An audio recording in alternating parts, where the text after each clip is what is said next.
Good morning students, welcome back to my channel study with Abhiman. आज मैं आप लोगों के लिए यूपी पॉलिटेक्निक एंट्रेंस एग्ज़ाम 2022 से रिलेटेड एक मोस्ट इम्पॉर्टेंट वीडियो लेकर आया हूं। तो चलिए फिर आज की इस वीडियो को स्टार्ट करते हैं। पिछले कई दिनों से बहुत सारे स्टूडेंट्स मुझसे कमेंट करके यही एक क्वेश्चन पूछ रहे हैं कि क्या sir UP polytechnic entrance exam में निगेटिव मार्किंग होती है या फिर नहीं होती है, और अगर निगेटिव मार्किंग होती है तो निगेटिव मार्किंग का पैटर्न क्या है, कैसे निगेटिव मार्किंग होती है। तो आज की इस वीडियो में हम इसी टॉपिक पर डिटेल में डिस्कशन करने वाले हैं। आज की वीडियो आप सभी स्टूडेंट्स के लिए मोस्ट इम्पॉर्टेंट होने वाली है। वीडियो को आप लोग स्टार्टिंग से लेके एंड तक जरूर देखिएगा, तभी आपको यहाँ पे सभी बातें अच्छे से समझ में आएंगी। तो चलिए फिर आज की इस वीडियो को स्टार्ट करते हैं। तो जैसा कि आप सभी स्टूडेंट्स अपनी स्क्रीन के ऊपर देख पा रहे होंगे, सबसे पहले मैंने यहाँ पे क्या लिखा हुआ है कि क्या यूपी पॉलिटेक्निक एंट्रेंस एग्जाम में निगेटिव मार्किंग होती है या फिर नहीं होती है। ये क्वेश्चन मुझसे बहुत सारे स्टूडेंट्स ने कमेंट करके पूछा हुआ है।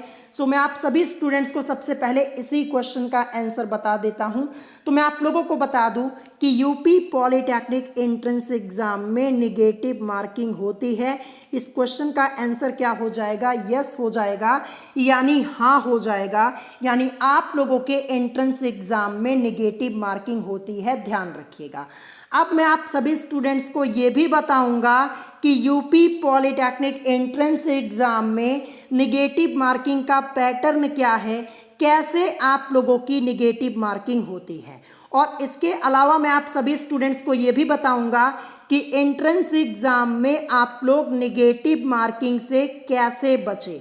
और वीडियो के लास्ट में मैं आप सभी स्टूडेंट्स को ये बताऊंगा कि एंट्रेंस एग्जाम में तुक्का लगाना सही है या फिर गलत है। देखिए, तुक्का लगाना इसका मतलब क्या हो जाएगा, जैसे मान लीजिए आपको कोई क्वेश्चन नहीं आ रहा है आपके एग्जाम में और फिर भी आप उस क्वेश्चन का आंसर कर देते हैं, तो इसी को तुक्का लगाना कहते हैं। तो क्या तुक्का लगाना सही है या फिर गलत, ये भी मैं आप लोगों को आज की इस वीडियो में डिटेल में बताऊंगा।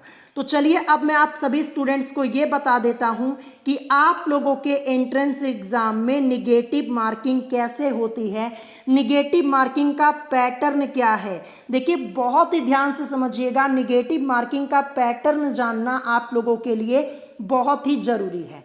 तो जैसा कि मैंने आप सभी स्टूडेंट्स को पहले भी कई बार बताया हुआ है कि आप लोगों के एंट्रेंस एग्जाम में टोटल 100 क्वेश्चंस पूछे जाते हैं। कितने क्वेश्चंस? 100 क्वेश्चंस पूछे जाते हैं, और एक क्वेश्चन आप लोगों का 4 नंबर का होता है, यानी 4 मार्क्स का होता है। ध्यान रखिएगा, पहले भी मैंने आप लोगों को कई बार बताया हुआ है। तो एक क्वेश्चन आपका 4 नंबर का होता है। टोटल 100 क्वेश्चन पूछे आते हैं, तो 100 क्वेश्चन आपका कितने नंबर का हो जाएगा? 400 नंबर का हो जाएगा ना, यानी 400 मार्क्स का आपका पूरा एंट्रेंस एग्जाम होता है। 400 नंबर का आपका पूरा पेपर होता है। तो अब मैं आपको यहाँ पे एग्जाम्पल के तौर पे निगेटिव मार्किंग का पैटर्न समझाने जा रहा हूँ। तो बहुत ही ध्यान से समझिएगा। जैसे मान लीजिए कोई स्टूडेंट अपना एंट्रेंस एग्जाम देने के लिए गया और वो अपना क्वेश्चन पेपर सॉल्व करना स्टार्ट करता है, तो उस स्टूडेंट ने क्वेश्चन नंबर फर्स्ट यहाँ पे सॉल्व किया, और क्वेश्चन नंबर फर्स्ट का आंसर उस स्टूडेंट ने क्या किया, करेक्ट किया। तो पहला क्वेश्चन करेक्ट किया, तो एक क्वेश्चन आपका 4 नंबर का होता है, तो 4 नंबर उस स्टूडेंट को मिल जाएंगे। कितने? 4 नंबर उस स्टूडेंट को मिल जाएंगे। तो यहाँ पे मैं लिख देता हूँ 4 मार्क्स उसको मिल गए। फिर उसके बाद वो दूसरा क्वेश्चन सॉल्व करने के लिए जाता है, और वो दूसरे क्वेश्चन का आंसर क्या कर देता है, गलत कर देता है। ठीक है, तो देखिए जो दूसरा क्वेश्चन था वो भी तो 4 नंबर का था ना, तो दूसरे क्वेश्चन का जो 4 नंबर था वो तो सीधे सीधे 4 नंबर उसके चले गए, और जो पहले क्वेश्चन का आंसर उसने करेक्ट किया था उसमें उसको 4 नंबर मिले हुए थे, उस 4 नंबर में से भी क्या हो जाएगा, -1 हो जाएगा, यानी निगेटिव मार्किंग का 1 नंबर चला जाएगा, और बचेगा कितना, केवल 3 नंबर बचेगा। दोनों क्वेश्चन को मिला दिया जाए तो पहला क्वेश्चन 4 नंबर का, दूसरा क्वेश्चन 4 नंबर का। 8 नंबर का हो गया। ठीक है, 8 नंबर के यहाँ पे दोनों क्वेश्चन आपके हो गए। देखिए उस स्टूडेंट ने पहला क्वेश्चन करेक्ट किया, 4 नंबर मिले उसको। फिर इसके बाद दूसरा क्वेश्चन उसने क्या कर दिया, गलत कर दिया। तो दूसरा क्वेश्चन ये भी 4 नंबर का था, तो ये 4 नंबर तो सीधे सीधे जाएंगे। और जो पहले क्वेश्चन में 4 नंबर उसको मिले थे उसमें से -1 हो जाएगा निगेटिव मार्किंग का, यानी 8 नंबर में से उसके पास अब कितने नंबर बचेंगे, 3 नंबर ही बचेंगे। ध्यान रखिएगा। तो ऐसे आप लोगों की निगेटिव मार्किंग होती है। निगेटिव मार्किंग में 1 नंबर आपका सीधे सीधे चला जाता है, ध्यान रखिएगा। तो ये गलती आपको नहीं करनी है। जो क्वेश्चन आपको एंट्रेंस एग्जाम में आए वही क्वेश्चन आपको अटेम्प्ट करना है। अगर कोई क्वेश्चन आपको नहीं आ रहा है तो जबरदस्ती सॉल्व करने की जरूरत नहीं है। देखिए निगेटिव मार्किंग के पैटर्न को अच्छे से समझ लीजिए। एक बार मैं आपको फिर से समझा देता हूं। एग्जाम्पल के तौर पे मान लीजिए कि कोई स्टूडेंट है, वो अपना एंट्रेंस एग्जाम देने के लिए गया और देखिए वो अपना क्वेश्चन पेपर सॉल्व करना स्टार्ट करता है। पहला क्वेश्चन उसने क्या किया, सॉल्व किया और करेक्ट किया, तो उसको क्या मिलेंगे, 4 नंबर मिलेंगे। फिर इस बार मैं क्या कर देता हूं, इस बार ये कर देता हूं कि दूसरा क्वेश्चन जो स्टूडेंट ने सॉल्व किया वो भी करेक्ट किया, तो फिर से उसको क्या मिलेंगे, 4 नंबर मिलेंगे। लेकिन जब वो तीसरा क्वेश्चन सॉल्व करने के लिए गया स्टूडेंट, तो इस बार उसने तीसरा क्वेश्चन जो था वो गलत कर दिया। तो जो तीसरा क्वेश्चन था वो भी तो 4 नंबर का था, तो 4 नंबर तो सीधे सीधे यहां पे चले जाएंगे। ठीक है, और जो दोनों क्वेश्चन उसने करेक्ट किए थे, question number first and second, दोनों को मिला करके उसको 8 नंबर मिलने वाले थे। लेकिन तीसरा क्वेश्चन उसने गलत कर दिया, तो यहां पे क्या हो जाएगा, जो 8 नंबर मिलने वाले थे उसमें से -1 हो जाएगा और 7 नंबर रह जाएंगे। और तीनों क्वेश्चन को मिला दिया जाए, पहला क्वेश्चन 4 नंबर का, दूसरा 4 नंबर का, तीसरा 4 नंबर का, यानी तीनों क्वेश्चन मिला करके 12 मार्क्स के थे। तो 12 मार्क्स में से उसके पास अब क्या रह जाएंगे, 7 नंबर रह जाएंगे। ठीक है, अब जैसे मान लीजिए वो स्टूडेंट क्या करता, तीसरा क्वेश्चन उसको नहीं आ रहा था, तो वो क्या करता, तीसरे क्वेश्चन को वो छोड़ देता, यानी क्विट कर देता, क्वेश्चन को सॉल्व ही नहीं करता, मतलब आंसर ही नहीं करता। तो फिर क्या होता, तो जो उसको पहले क्वेश्चन में 4 नंबर और जो दूसरे क्वेश्चन में 4 नंबर मिले हुए थे, दोनों क्वेश्चन को मिला करके 8 नंबर उसको मिले हुए थे, तो 8 नंबर उसके पूरे पूरे रहते। 1 नंबर जो उसका यहाँ पे निगेटिव मार्किंग में गया वो नहीं जाता, 7 की जगह उसको 8 नंबर मिलते। और मैं आपको बता दूं, एक एक नंबर आप लोगों का कीमती होता है, एक एक नंबर से रैंक आप लोगों की ऊपर नीचे हो जाती है। और बहुत सारे स्टूडेंट्स क्या होते हैं, उन लोगों को निगेटिव मार्किंग की वजह से गवर्नमेंट कॉलेज में एडमिशन नहीं मिल पाता। वो लोग क्या करते हैं, पेपर देने जाते हैं, सोचते हैं ज़्यादा से ज़्यादा कितना नंबर निगेटिव मार्किंग में जाएगा, 15-20 नंबर, और निगेटिव मार्किंग के चक्कर में उन लोगों का एडमिशन नहीं हो पाता। वो सब क्वेश्चन अटेम्प्ट कर देते हैं, जो क्वेश्चन नहीं आता वो भी कर देते हैं, और जो क्वेश्चन आता है उसको तो करते ही हैं। तो क्या होता है, निगेटिव मार्किंग में यहाँ पे नंबर चले आते हैं, फिर एडमिशन नहीं हो पाता। तो आपको निगेटिव मार्किंग से बचना है। मैंने आपको पैटर्न यहाँ पे डिटेल में समझा दिया, आई होप आप लोगों को समझ में आ गया होगा। अब मैं आप लोगों को ये बता देता हूँ कि एग्जाम में आप लोगों को निगेटिव मार्किंग से कैसे बचना है, तो बहुत ही ध्यान से समझिएगा। देखिए आप लोग एग्जाम देने के लिए गए, ठीक है, एग्जाम्पल के तौर पे समझिएगा, एग्जाम देने के लिए गए, तो देखिए क्वेश्चन पेपर में आपको जो क्वेश्चन आ रहा है उसी को आपको अटेम्प्ट करना है। और कोई क्वेश्चन आपको नहीं आ रहा है तो आप क्या करेंगे, उस क्वेश्चन को आप क्विट कर देंगे, जबरदस्ती सॉल्व नहीं करेंगे। अगर जबरदस्ती सॉल्व करेंगे तो जो आपने क्वेश्चन सही किया हुआ है उसमें से भी आपके नंबर चले जाएंगे निगेटिव मार्किंग में।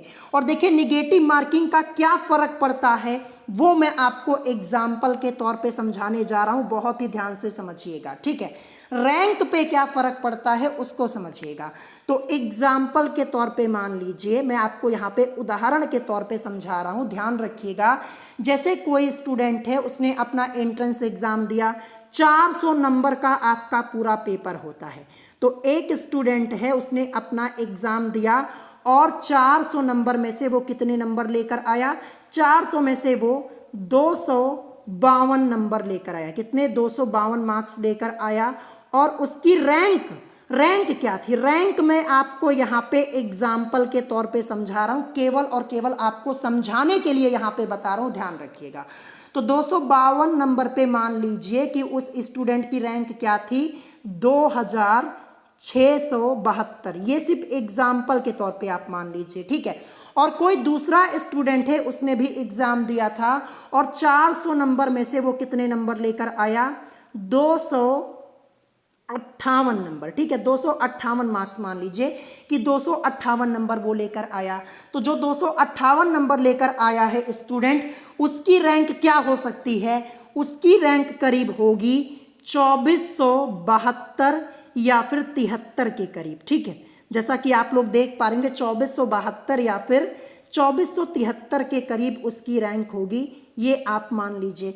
तो यहाँ पे देखिए 252 नंबर जो स्टूडेंट लेकर आया है उसकी रैंक 2672 है, जैसा कि आप लोग देख पा रहे होंगे। और जो 258 नंबर लेकर आया है केवल 6 नंबर ही ज़्यादा लेकर आया है और रैंक देखिए यहाँ पे 2472 आ रही है। देखिए रैंक में कितना फर्क आ गया।